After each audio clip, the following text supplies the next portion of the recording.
Scales and Pages.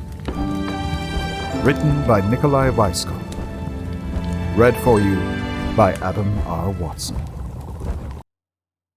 This reading is dedicated to Cassiopeia, who henceforth is entitled to unlimited brain cuddles. Story 3. The Old Friend. Valstus smiled at the half-ring of ancient trees shading the mill. Their vibrant emerald canopies swayed, revealing and hiding fingers of light. Her smile faded the longer she looked for familiar paths and signs through the mill and only found the unfamiliar.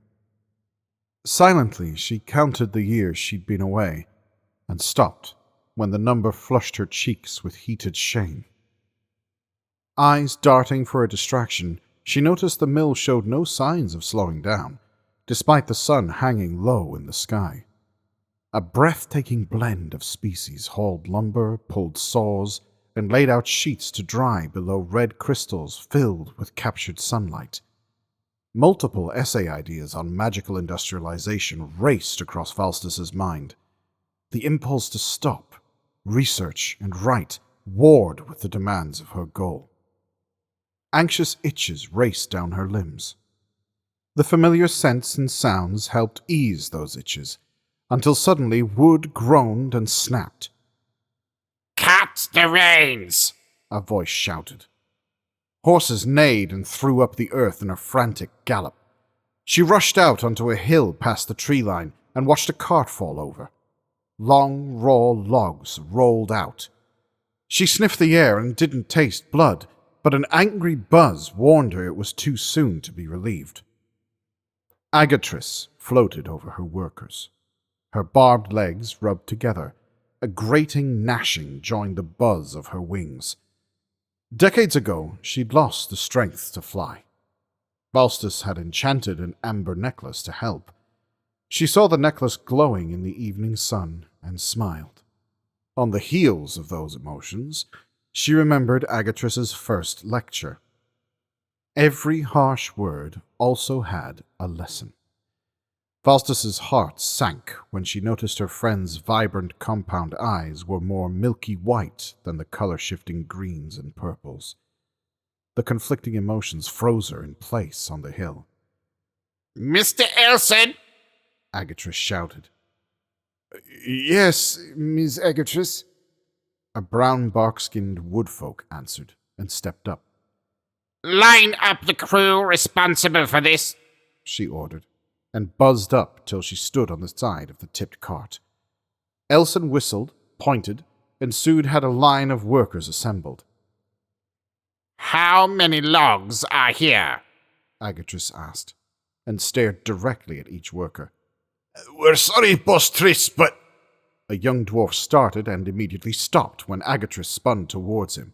"Did I ask for an apology or excuses?" she asked without raising her voice.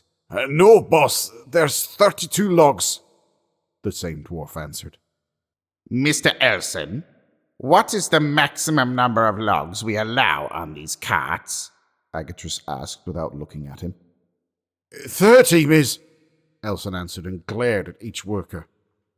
"How did we figure that out?" Agatrice demanded, and floated down till she stood at eye level with the crew. "Testing every kind of cotton wood we could, miss," Elson barked and took his place at her side. "Which one of you decided they knew better?" Agatrice hobbled down the line. The stuttering gait, pale thinness of her wings pulled at Valstus's fears and desires to help. She sifted through her memories for any spell that could give her friend back the vigor she'd loved so much. Her mother's words about sand and hourglasses echoed in answer. Her vision blurred with tears, and she almost missed the crew step forward as one and say, "All of us!" Their voices carried through the quiet. Agatrice stopped and turned. Her rigid wings and antennae flexed as she relaxed. Elson stopped glaring. "And why should I let a crew who doesn't listen stay together?" she asked. Because we'll do anything you decide if you let us stay that way, the dwarf from earlier answered alone, while his crew nodded eagerly. Mr. Elson, what do you say? Agatrus looked at the woodfolk. 1 month hall duty. No saw or mealtime. Let 'em show they can do it right, Elson answered. Agatrus nodded. Sounds right to me.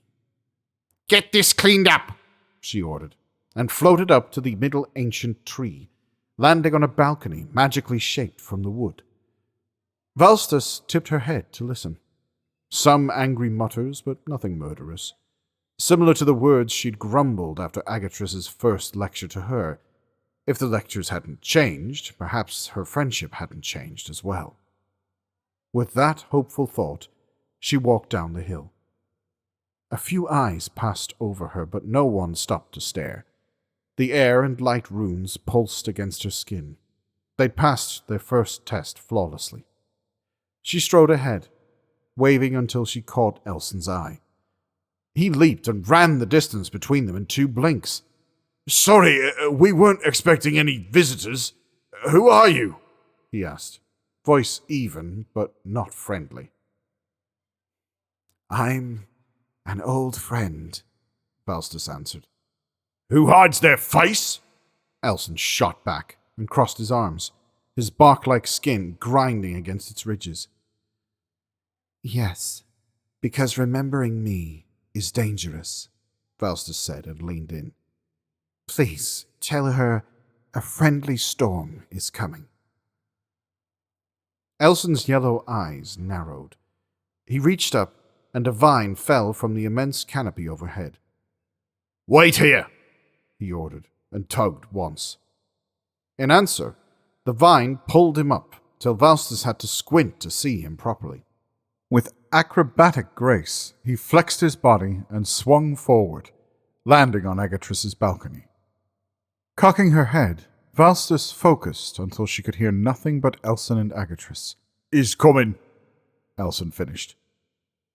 Agatrus sighed. Get up here before you actually make it rain, you scale brain, she shouted. Valstus grinned and raced around the edges of the camp. She can't, Elson started. Never tell a dragon they can't. It just makes them fixate on proving you wrong, Agatrus interrupted. Valstus knew Agatrus wasn't wrong, but didn't appreciate the accuracy of her old friend's words. When she noticed a main road to the center of the mill, she turned and shot forward. With air magics at her back and feet, she crossed the distance in minutes, slowing down only to float up to Agatrus's balcony. She landed and saw her friend's antennae flex in her direction. You still stink like winter and petrichor, Agatrus said, without lowering the book she held. Her old, thin wings fluttered against the black and yellow bands of her furry rump. I thought you got used to it, Valstus shot back, disabling runes hiding her in the dress. Agatrus folded a corner and shut the book. Valstus resisted twitching at the unnecessary paper creasing. Then her friend's milky cataracts came into full view. A quick sniff almost brought her to tears again. There was no illness or curse. Agatrus had only aged, and magic couldn't stop that. A single tear rolled down her dark blue cheek as she remembered that apiphors only lived half as long as humans. I'm only half blind. Get rid of that sad face, Agatrus ordered, leaning heavily on an engraved silver cane. A crystal on the far wall flashed red. Mr. Elson, please go see what the problem is, Agatrus ordered. Yes, miss. Elson answered and rushed past Valstus to leap off the balcony. A vine fell into his waiting hand, and he swung away. Valstus sent her mind into the cane, and found her enchantments held strong, even after 20 years. Before I forget, this, Agatrus began, and hoisted up the cane carved to resemble a flower stem, helped keep this mill mine. Thank you. She brought it down and leaned on it again. If you need anything else, I can enchant, Faustus offered and stepped closer. Only enchantment I'll accept is one that turns fools away from my doorstep, Agatrice rejected and floated over. She wrapped her arched limbs around Faustus in a gentle hug. The human-shaped dragon returned the embrace. For precious moments, the shared touch and warmth were all that mattered. Your gem is digging into my thorax, Agatrice grumbled into Faustus's ear. Faustus pulled away, steadying Agatrice with her clawed hands on the Apifor's shoulders. She smiled at the familiar soft black and yellow bands. Good as it is to see you. Agatrice stopped to poke Faustus's guts with one of her legs. What Poke. kind Poke. of Poke. shitstorm are you bringing to my door? Agatrice finished, and crossed all 6 of her legs. The memory of Arceus escaping through shadows sent Faustus's thoughts into paranoid spirals. Rather than answering, she raised a finger to her lips. A tiny effort of will cast a spell that would fill any eavesdropper's ears with a hive's worth of buzzing. My storm is for a thieving, preening, arrogant bastard of a mage, Faustus growled. Her human-shaped teeth sharpened to wicked points. Academies, kingdoms, and mages all over the world buy from you. Send me in the right direction, and I am gone, she offered. Agatrice didn't back away. Instead, her head drooped, and she filled the room with a heavy sigh. I'm sorry. I can't help, she mumbled at the floor. You don't understand. This isn't just about me and my horde. It's what he stole. Viserath's skull, the Black Needle, Wrath of Earth, and so many other grimoires, Faustus pleaded again, laying her hands on her friend's shoulders. She could feel Agatrice's shivers as she repeated the names. Please tell me where I can find Arceus Magistoris, she asked. Agatrice's milky compound orbs broke away from Faustus's gaze, but didn't break away from her touch. You know magic better than I do. Why don't you use that big, scaly brain and tell me why I can't tell you anything? She answered, one long limb resting on Faustus's arm. The dragon couldn't help smiling at her friend's gentle mockery, but it quickly vanished when realization cut through her inner turmoil. A contract, Faustus stated. Agatrice nodded and stepped into a full embrace.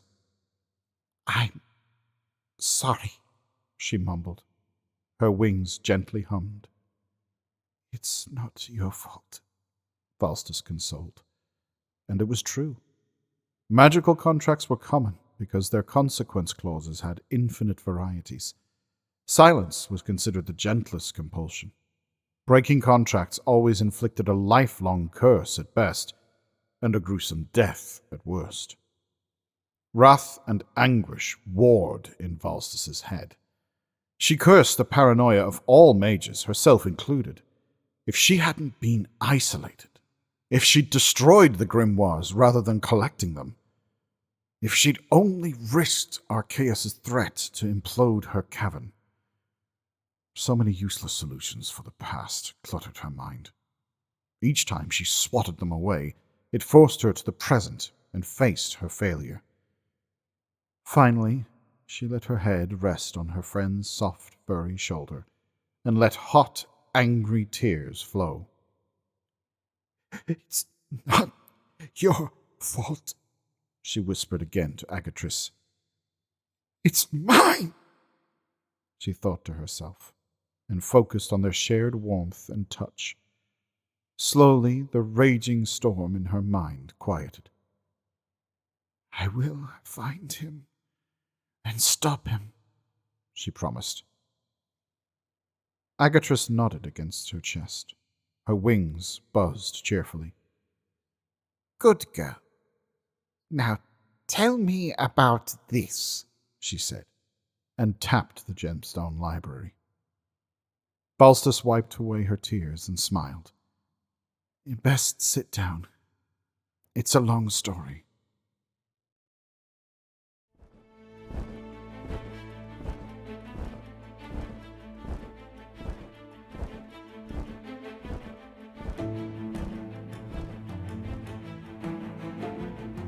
We thank you for listening to this story. Creating the dragons, books, and magic and shenanigans has been a joy.